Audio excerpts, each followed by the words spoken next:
There is a lot of light with the new light. Okay. Hey everybody, and welcome back to Live Between Paychecks Kitchen. I'm Oz, Jackie Later, still in Lake Jackson, and I'm going to try this. It's eggplant.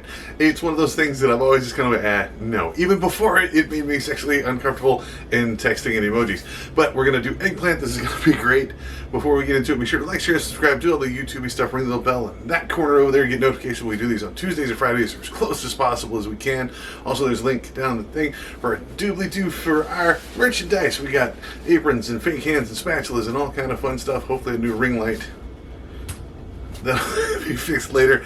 We're a small business. We very much appreciate it. And let's do this famous, everybody always talks about, eggplant parmesan. Let's give it a try.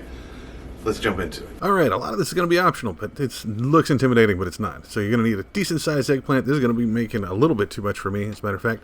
You want some mozzarella. I use the little pearls. This is going to be your big expenditure for this one, so that's the thing. You can also get Parmesan, grated stuff. You can make it this yourself, get this stuff. Oh, it's so good. Or you can just use the stuff in the tube. That's fine. It's whatever's in your budget. It's trying to make it fit. The fresh basil, and then some jarred red sauce is all you're looking for. You can use marinara, but I prefer just red sauce, and I use a jar and a half of it. You're going to need some eggs and some kind of breading. Now I'm using just the French breadcrumbs. You can use panko, whatever.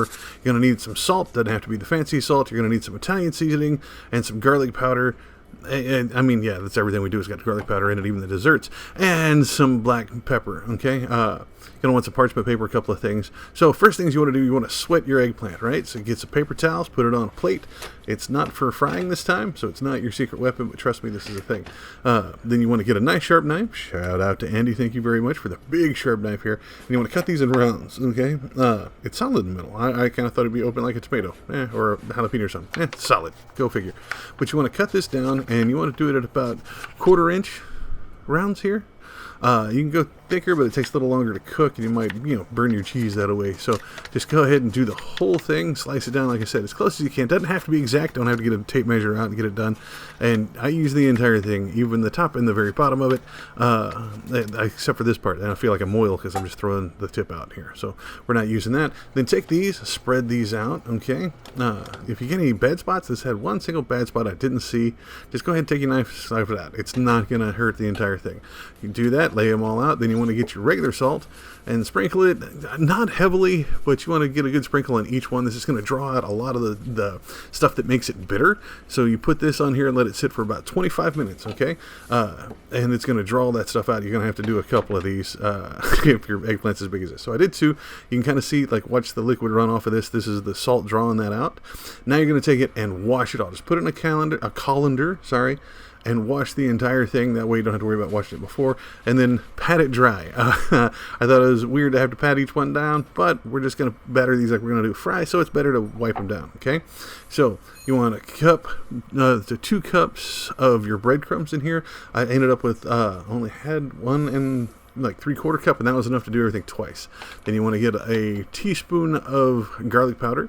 Then your Italian seasoning, you want a whole tablespoon of this stuff. Just, you're going to season the crap out of it with Italian seasoning. Put that right on top. A teaspoon of your regular salt. You can do the fancy salt here.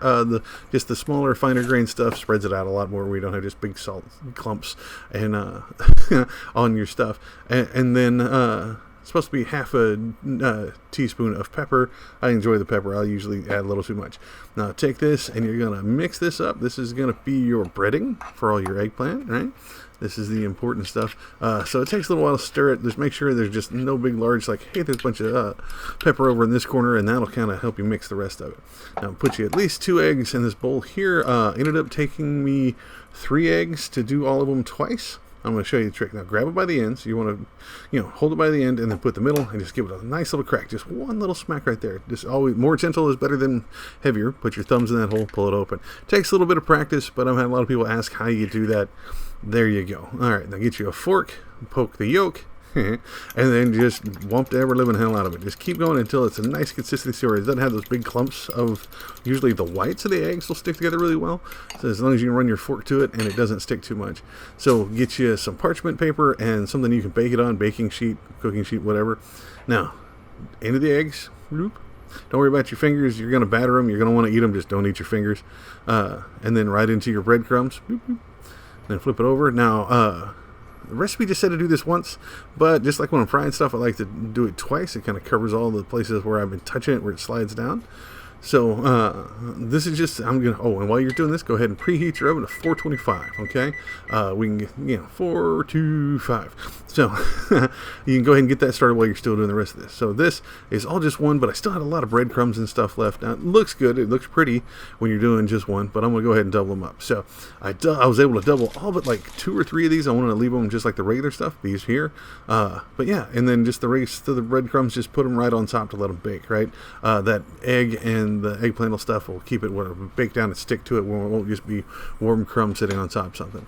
So put it in here for 25 minutes, let those bake down. And while you're doing that, we're going to set up the rest of this to the station. Put your cheese over one thing, and I put my I cut my fresh basil with my my seasoning shears there and screwed that up. And so just cut that to one side. Now, if you're going to use a fancy Parmesan, I got out my little grater, pinky out, and just grate a little bit. Now, I'm going to use the tube, the pre-grated Parmesan stuff for the majority, but on the top, I'm going to use my really fancy stuff. Again, that's an option. So get whatever. Now, you get those out after 25 minutes. You want to take out your meat sauce, your red sauce, whatever. We're going to start laying. We're making a casserole. I didn't know it, and the recipe didn't tell me until later. Oh, hey, look, I'm using my spatula from living between paychecks.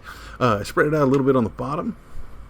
All right, and then put your baked eggplant right in here. Boop, boop, boop. Like, again, we're going to make layers out of this. So go ahead and just kind of fill it in. You don't want just giant gaps where your cheese and stuff falls through and it's not on eggplant.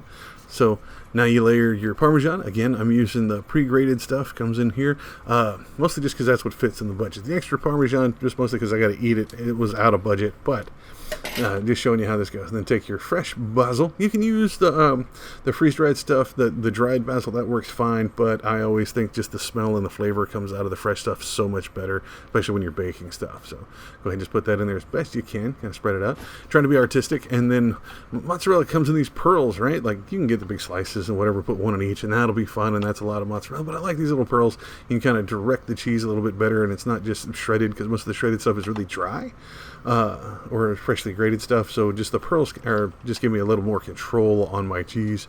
Put those in there, and then cover it with more red sauce. Like, again, I used almost 2 jars of this just because I enjoy the sauce. I want my stuff swimming. I don't want to taste the eggplant, but yeah, you can stretch one to make this work, and it's just really lightly coated. But since my second one was here, I went ahead and got my second jar. So go ahead and layer the rest of this stuff and just do it again. Parmesan on top, and then your basil. Got to scrape it off the cutting board. Bloop, bloop, bloop. Get that all in there as best you can. Then our last of that mozzarella. The pearl stuff, I don't think they hold up really well. After you open them, you got to use them within a day or so, and I really didn't have anything else to use these on other than just sit around and munch mozzarella at home. So I went ahead and put them all on here. Then we're going to put a little bit more red sauce on top, just a little bit. And because I'm me, gotta add, something else. Here's my fancy stuff. You gotta put out your pinky when you're putting this on. Or I screwed up, didn't put out my pinky, so it's not as fancy as it's supposed to be. And now I get to play like I'm at the Olive Garden. Anybody remember going there? Yeah, just get out your cheese grater and just hold it over the thing, pinky out, and put some shredded cheese on top as much as you want, and that'll melt. That'll cook down. It's really nice. I like doing that before it's baked, other than afterwards. And then I'm going to get a little bit of my Italian seasoning again and put it on top. Might feel like you're over seasoning. That's an option. That's up to you. Remember, this is your food. Do it how you want. You want to put it in here at 425 for 25 minutes, okay? Be careful. When you put it in here, it's not. The oven's going to be hot, but the pan isn't. So I'm using my fake hand and my pot holder that I got from a thing. Just shameless plug for our stuff. And I need to clean those. So yeah, go ahead and pull these out. Now check it. Now you can feel if the eggplant is feeling like too soft or squishy, or if it's baked properly just by just a look at it. But once you have all the sauce bubbling and the cheese melted, you're good to go. Because remember, you baked your eggplant, so that's pretty much cooked anyway. So get in here, and I'm just going to show you this, just an easy plating thing with my nice spatula and my good plate. Just go ahead and pick up 2. It picks up 2 of those pieces of eggplant with everything ladled in there. Sorry. And it's amazing. This is really good. I actually sat down and tried this. I ate it after I did the outro. So, like I said, I was unsure about it, but it's eggplant. It's just really good. Reheating later is fine. Eggplant gets a little squishy, but some people enjoy that. But fresh, this is amazing. This is very, very good. If you do it differently, man, I want to know about it, because I'm kind of into the eggplant and Parmesan, and I made a casserole, which makes me feel so weird. So, yeah, let me know. There you have it. I'm just going to scream over the AC because it's too hot to turn it off because Texas is springtime. But there you have it, folks. That is an eggplant parmesan if you're into eggplant. It's going to be my first attempt at eating it. I'm not going to do that on camera because I don't want to yuck your yum, man. If you're really into this stuff, it smells amazing. Just all the flavors and stuff. So this is going to be really cool. If y'all do it differently, you want to see me do it different, let me know. Put it down in the comments. That's what they're there for. Most of y'all yell at me for using the jarred pasta stuff because it fits in the budget and that's what we got. So let me know. You can find us on social media. You can also let me know over there. We're on Facebook, Pinterest, Patreon. All those at Live Between Paychecks Kitchen. You can also find us on Instagram, Live Between. We had to shorten it down over there. You can find me, Osborne Area, across all of those, including Twitter for now, and TikTok, where I've been doing some little fun vids and stuff over there. So, yeah, good luck. Eat this stuff, cook it, tell me, show me pictures. I want to see when y'all cook stuff. I love it when people send me pictures of like, hey, we did the video and this is what we did. Or, hey, this is what we did and we changed it. And I'll revisit it and we'll check that out. I will see y'all next time. Y'all be safe. Much love, everybody.